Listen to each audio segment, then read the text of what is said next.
Hi everyone, welcome to the course on the top 10 communication mistakes. These are all situations which are avoidable. Communication has been the key across centuries and thousands of years for humans to communicate with each other. Over a period of time, we've learned how to communicate not only verbally, but also in a written manner. And today, as we speak in these times, there are a lot of tools that are available to us for communicating with each other. Given this fact that we've progressed across centuries and thousands of years and used communication tools which are very state of the art as we speak today or as we know today, we still make certain mistakes in communication. And I'm going to be discussing in this course the top 10 communication mistakes. And all of these situations are avoidable. So you should not think that, these situations are something which will happen. They can be avoided. I'm Sahil Malhotra, and I am on a mission to enable 10 million 0 to 10 years experienced working professionals across 100 countries to become passionate storytellers. And that's the reason I've come up with this course.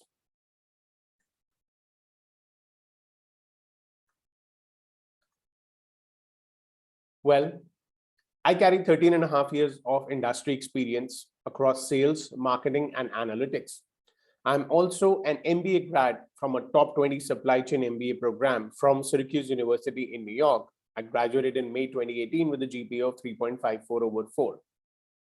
I'm currently working as a business development director in the data science domain.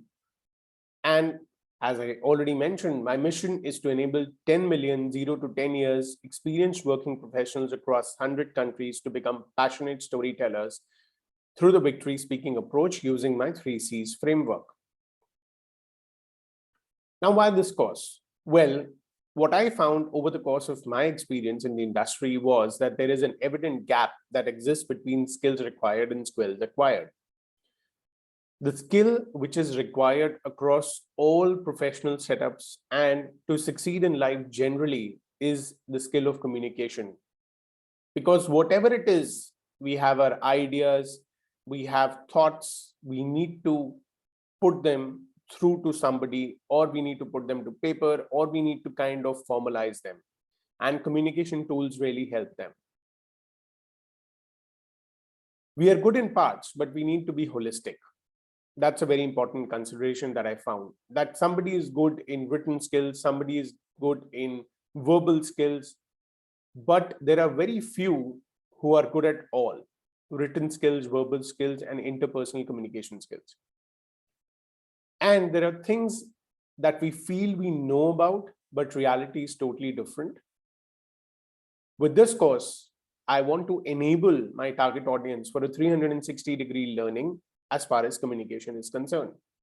And my vision is to add value to the society with a vital skill that is communication skill for life. So this is the first of the 10 mistakes that we regularly do. We react instead of responding. So whenever a situation occurs which we feel does not go through the way we want it to, we react with anger and frustration.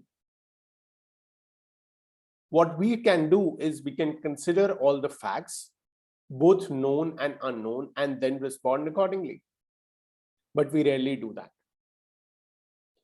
Let's look at a couple of situations where we find ourselves more often than not reacting instead of responding.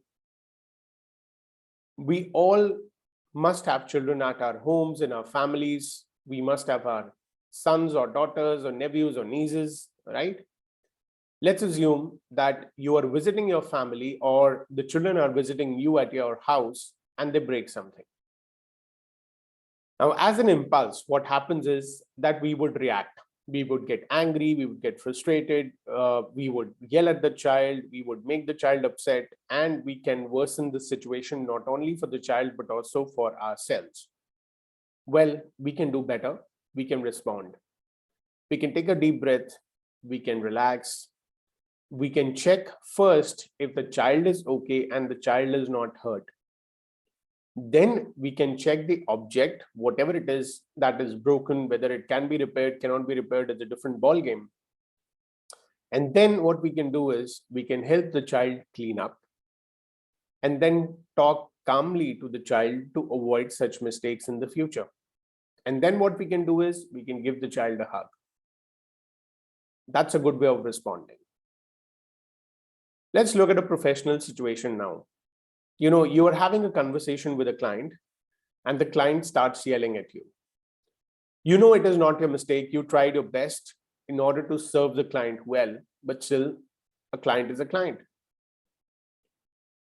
What we can do as a reaction is we can yell back at the client and tell her or tell him that you please connect with so and so person, or probably connect with the customer support, and that's about it, and hang up the phone.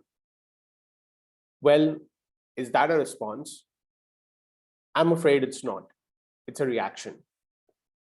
So if you want to respond to a client who's becoming irritated because of a certain situation which has come up, I think a good way to respond will be take a deep breath, relax, let the client finish talking, listen to the client. And then once he finishes talking or she finishes talking, ask if there is anything else apart from this issue which is troubling the client. Again, take a deep breath and then answer in a logical manner, in a chronological manner as to what led to the incident. What are those instances, or what is the sequence of events which led to this particular incident? And then inform the client what action you're going to be taking and how soon you're going to be taking that action in order to restore the status quo. So this is another way of responding instead of reacting. We don't need to react to everything. We need to respond. So I hope with this, the first communication mistake that we do of reacting instead of responding is pretty much clear to you. Now let's meet each other with the second mistake in the next video.